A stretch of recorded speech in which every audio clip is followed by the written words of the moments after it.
บ่มอนเพิ่นเอิ้นมากินเล้งทุกคนเลยบ่มอนกันเสียมอนเอิ้นมากินเล้งเนี่ยได้บ่ได้เห็นกันแต่หึงเลยมานอยู่บ่ชงนี่มานฝนสิเลือกทางไก่มากันทุลักทุเลเนาะมื้อนี้เอาครอบครัวมากินทุกคนเลยมาหานั่งนุชน้องเอาอร่อยทางนี้นี่สบายดีสาวสมจิตแล้วก็เจ๊พรเจ๊ใหญ่ใจดีตำโจ๊กตำโจ๊กตำโจ๊กตำโจ๊กโจ๊กต้องภาษาไหมภาษาบ่นี่ถ้าเดี๋ยวยืมมือว่าฝนเดี๋ยวเซลอยู่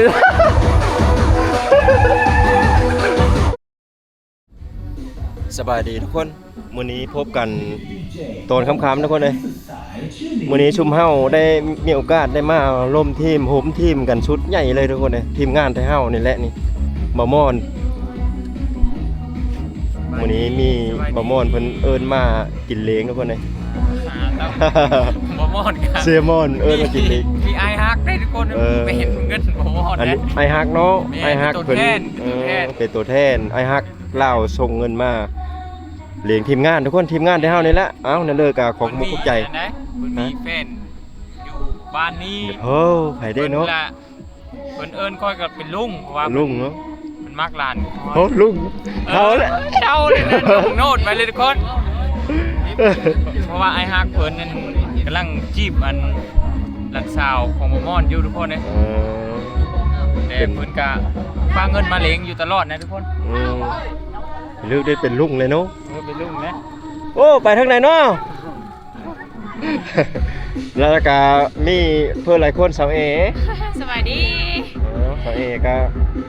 มีแต่ไปน้ำบ่อทอนตลอดได้บ่ได้เคยเห็นไปเขตเนาะเลยฮะมาเพิ่มน้ำหนักเพิ่มน้ำหนักเนาะรถจะยกล้อเลยเนาะไผเด้นี่งอนโดนมึงคืองอนโดนเบาร้อยแท้ฮะไปดิทุกคนเอ้ยมีแต่ทีมงานไทยเฮาทั้งหมดได้รอบนี้เด้นะแล้วก็เอาเบาไล่ไปทั้งเลิกบ่เห็นนายโนดหึงเบาไล่นี่ไปเฮ็ดงานมาแล้วบัดนี้มาอยู่บ้านเลยบ่บัดนี้มาอยู่บ้านเลยแล้วอย่าเอาเมแล้วจังมาเนาะมีธรรมดาได้เบาไล่เนี่ยโอ้พี่ลึกอะไรไฟแรงขนาดทุกคนเลยอย่าเอาเมแล้วมาเลยแล้วก็มีสาวโมภรรยาบามอนเซียมอนเสียโอ้ยเสียบ่มีเงินนี่มากันครบมื้อนี้เอาครอบครัวมากินทุกคนเลยมาหานั่งนุชแล้วก็ก็เลยว่าน้ำสาวหน้าปลาค่า2คนนี่ลูกสาวพันผ้าพออยู่ทางกลางกันดิยังบ่ได้ลูกเขยเลยทุกคนเลยปีหน้าต้องหาลูกเขยเขาได้มาถ่ายหน้าซอยทางนี้นี่สาวอาม่าน้องเอาร้อยทางนี้นี่ย่างกันท่านได้มาครบย่างเอาสิทธิ์กับสันอ้อยท่านได้มาทุกคนเลย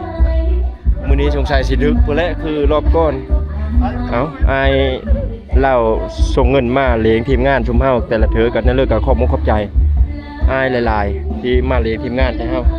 รอบนี้น่าจะเป็นรอบที่2ว่ามากินนี้นะรอบที่3แล้วรอบที่3เฮารอบที่2ได้กินมาตลอดมาแล้วต้องพระเอกนางเอกต้องมาซ้ำท้ายตลอดโอ้มีการเกมเวทนี่3 รอบ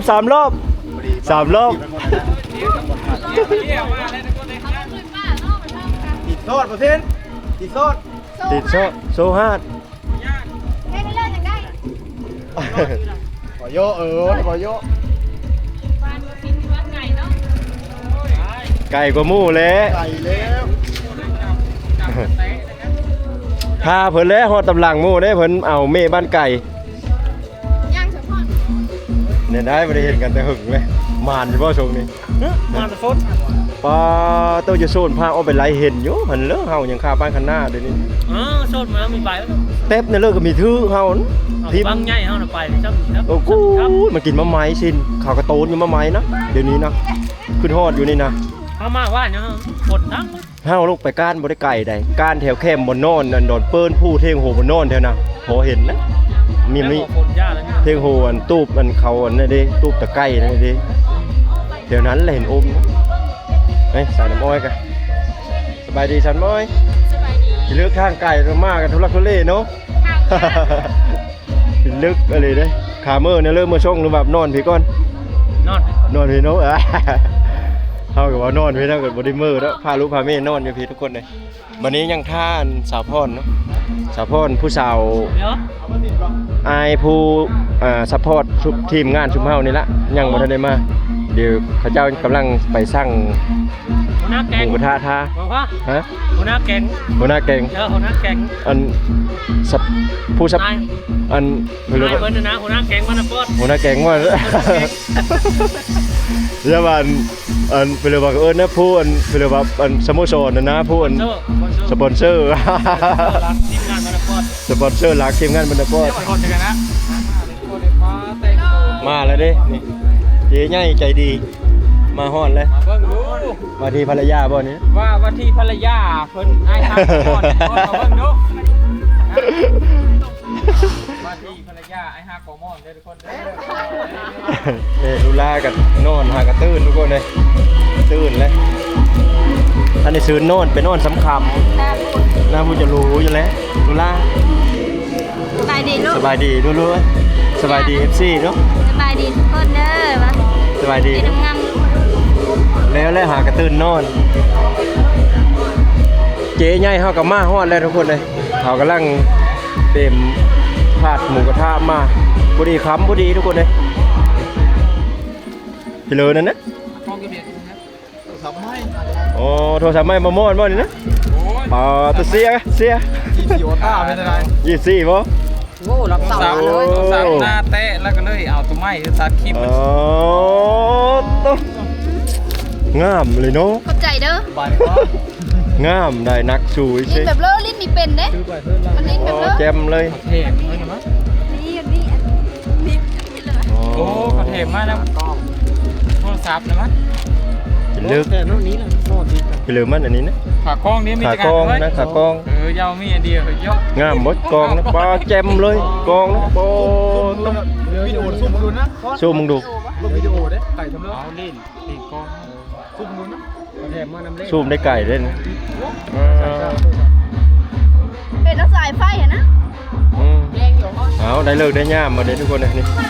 อันกินเท่ากับพร้อมแล้วนะพระเจ้าเอามาเสิร์ฟหากะเอามาได้2 ถาด 3 ถาดนะปลาต้องทีมงานเท่าวันนี้ถือว่าหลายพอสมควรเลย 18 คน 18 คนเนาะก้อนนี่หนังผ้านี้แล้วค่อย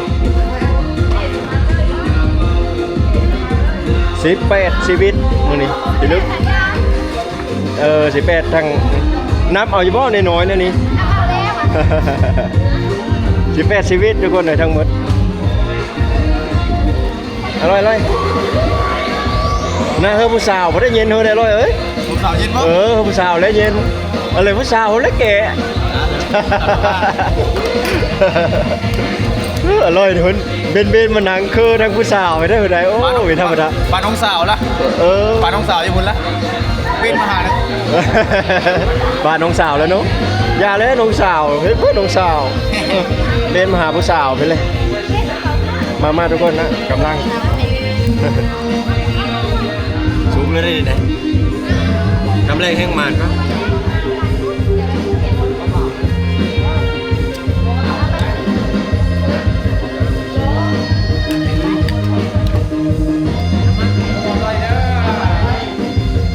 โทรศัพท์ไม่ได้ เยอะเนาะได้หูปะ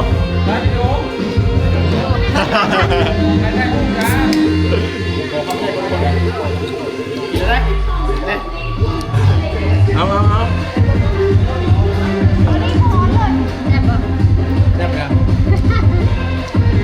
ที่เปิดเพลงมันนี้นะมันเปิดเพลงซิ่วบ่ได้เปิดเพลงซิ่วมันติดทุกคนติดลิขสิทธิ์กันนะเลยเปิดจังหวะแบบนี้ขอโทษขออภัยนำที่ผมฟังเพลงจังหวะนี้เรียกกันติดลิขสิทธิ์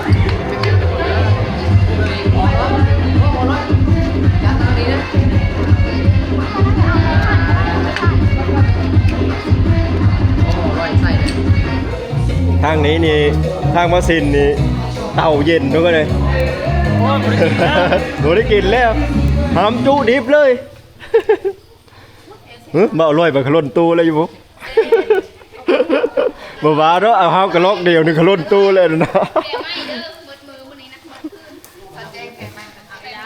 แกไม่อันนี้เล่ม โอ้มอทางนี้อย่าฮ้อนไว้อยู่มอเจ็บพรนี่ฮ้อนไว้อยู่ได้นี่ ทางนี้นะ ฮะ จะกินแล้ว ทางนั้นก็กินแล้ว เข้ามาเลยได้มื้อนี้มาเด้อมาเด้อ เอ้าจุคำใหญ่ ทางนั้นยังไม่ได้กินเลย ๆสาวสมจิตแล้วก็ สบายดี สาวสมจิตแล้วก็เจ็บพรเจ๊ใหญ่ใจดีเฮาแล้วก็สาวมา น้องสาวว่าอร่อยเหรอสาวคนนักจัด สมบูรณ์ พอ ยัง นะจาน นี้ เนาะโอ้บ่สินนี่เฮิงบ่ได้สิได้กินมานี่หยายเลยเนาะ ได้บ่ได้บ่ยายมือแค่ได้ เมื่อเลยนุกงกมารอบก่อนก็เจอหม้อมีฮอนโยรอบนี้ก็เอาอีกแล้ว หมาเนาะ แหละ เป็นมับพัดลมทุกคนคอยระวังเรื่องมับในโมเมนต์เป็นน้ำเพลเลยเป็นน้ำพัดลมน้ำภาพมันมับอยู่ มันจะกินอะไรกินด้วยนะมันบ่ได้ว่าเป็นอันนี้ มื้อนี้ทีมงานเฮามีความสุขบ่ได้มื้อนี้พอแห้งก็บ่ได้โหมงานกันทุกคนเลย รอบนี้แหละเขาพิมพ์นะ ครบทีมเลยรอบนี้ครบทีมอลีโลรอบก่อนยังบ่ได้ครบรอบนี้นี่ครบทีมเลยถ้าว่าสิร่วมทีมกันอ้อป้ากับบ่ค่อยได้ครบกันในนั้นนะทุกคนเลยต่างคนต่างไปแล้วก็บ่ค่อยได้ครบอยู่ครบกันจักเทื่อนะบ่ค่อยได้โหมงานกันอ้อป้านะต่างคนต่างไปจะได้พบกันแต่ว่ามื้อนี้เนี่ยบังเอิญว่าทีมงานทั้งเฮาปั๊บอยู่บ้านกันคู่คนเลยอยู่ปั๊บก็รอบมื้อนี้นะเนาะปั๊บทีมงานอยู่บ้านเลยได้มื้อนี้นะ น้ำท่วมเดียวกัน แม่เลยน้ำท่วมเนาะไปบ่ได้เนาะ น้ำท่วมเฉ บ่ พาะ พากันตีมบ่พากันกินแล้วกันตีมมาบ้านข้างหน้าได้บัดนี้น่ะ บ้านขนาดแล้วหาป้าเลยบ่ไหวแล้วบ่ได้ป้าหึงแล้ว หาล่าเนาะ หาล่าแล้วหาล่าให้ลูกคือทอดป้าแล้วทุกคนเลยมาป้าได้ประมาณ5 มื้อเลยทุกคนยังบ่ได้ว่าก็ข้อแบบฟ้าฝนมันตกกูมือทุกคนบ่ไหวเส้นทางของป้าก็บ่อยู่รอดแล้วไปออกไปเดี๋ยวนี้มันบ่คือแต่ก้าวทางมันยะโอ้ลูลาแซ่บบ่ลูกแซ่บบ่เอายกโปดูยกโปดู อร่อยมากเลย อร่อยมากเลย คนมันอาย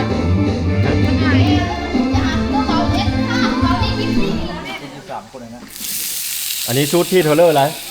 40 ปลายบ่บ่ทั้งหมดเนาะทั้งหมด10 ปลายแต่ว่าโต๊ะนี้หากันหมด3 ชุดนี้ทุกคนเลยนี่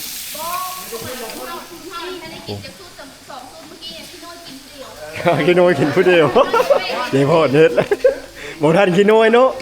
บ่ทันบ่ทอด กินข้าวมีสิจ๊ะ กินไปเลยๆทุกคนเลยโอ้ยคอยก็เป็นผู้เปิดเพลงทุกคนเลยคอยกับการแห้งทรงนี่ เปิดเพลงคือทีมงานเราได้ฟังทุกคน โอเค เปิดเพลงคือทีมงานเราได้ฟังทุกคนเอ้ยนี่นะ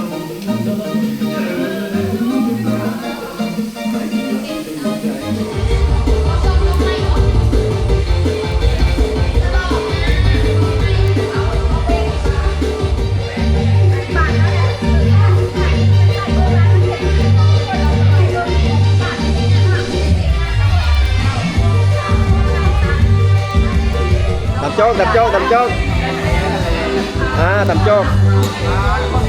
เลือกสีเป็นแบบนี้ ผสมเป๊ปซี่ อร่อยมาตำโจ๊กโจ๊ก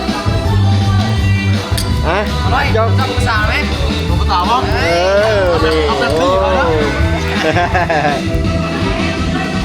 เพิ่งได้กินท่านึงทุกคนในพวกแห้งกับบ่ได้ผมทีมกันทุกวันเลย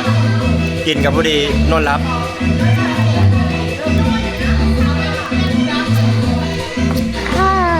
เป็นจังไดเบ่งได้แล้วบ่ เบ่งแล้วพ่าย เบ่งแล้วเนาะ หากได้คานี้ หากได้คานี้มันยังหลายอยู่ อีกพักหนึ่ง เดี๋ยวอีกพักของเทมอันนี้เจ้าของหานเพื่อได้เลยทุกคนเลยเป็นเทมโคก3 โคตรขอบใจหลายๆเด้อขอบใจโอ้ยลำรวยหานเพิ่นเซฟได้ทุกคนเลยชุมทีมงานชุมเฮาเนี่ยมาประจำเลยอยู่นี่นะตลอดเลย อร่อยเลยเนาะ โอ้ยเมนมาม เอาไปมื้อนี้ เหมือนแล้วเปล่าโอ้หมดหลายชุดแล้วทุกคนอยู่ฮอดเศร้าแล้วมานี้นะหมด16 ชุดป่ะเป็นลึกเลยเนาะ เอาได้เจมูไหม นี่ยังไม่ได้โถทองเบาร้อยเลย เจมูเขากินตลอดได้ตลอดเจมูนะแบบนี้ อร่อยมากเลยนี้ รักกันละกินได้ตลอดเลยบอล คัก ส่วนรอบโซงนั่นโอ้เพชรโมยู่ตัว เออ มากินเต้นกินเบย์เจอเต้นอยู่เนี่ยตัวนั้นนะป้าตึ๊บเจ๊ก คุณเจค พ่อจะไปใช่ไหม เออทุกคนนะกินผ่านไปหลายชั่วโมงแล้วทุกคนนี่นะกำลังสีเช็คบินโมหูว่ามืดหลายสำเร็จนะถือว่ามืดหลายเติบเลยทุกคนเลยชุมเฮากินเนี่ยมืดหลายเติบเลยหลายคนทุกคนเลยถ้าเดี๋ยวเยอะมือว่าฝนเดี๋ยวเซลอยู่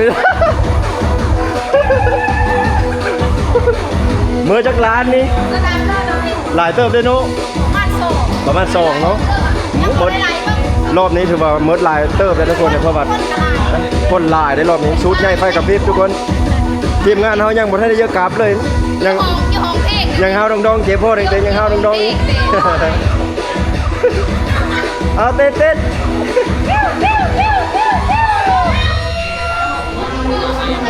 เบิ่งดูดินนะเท่าเลยอ๋อ2,500,000 2,500,000 20,000 นี่เรามีนะ ลึกอะไรเลย เยี่ยมมวยจัดการเอง เจโมจัดการเอง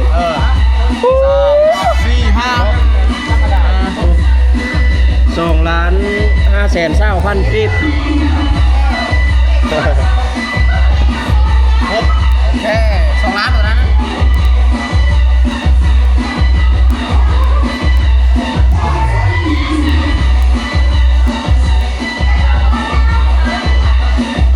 คือว่า 3,000พอดีเลย มือนี้อย่าลืมซื้อเด้อตัวเลขนะนั้น2,2520,520เนาะ โอ้เลยเหรอ โอ้ล่ะ ศูนย์นะ 00 เข้าถึงเขาพูด เลข3เอาไปเลย โอ้กินแล้วก็เซลนี่ได้มื้อนี้ได้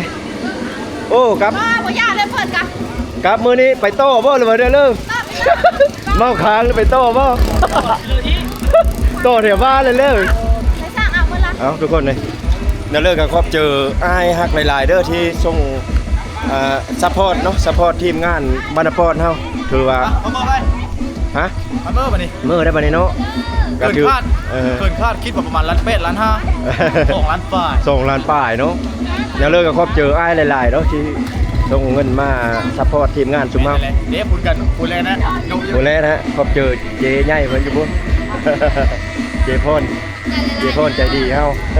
ใจลายในพันผ้าเด้อเมื่อได้มาได้ เมื่อได้บัดนี้เนาะผ่านนอนพี่ได้มื้อนี้บ่ได้มื้อพุ่นเด้ ทางเนี้ย ทางเนี้ย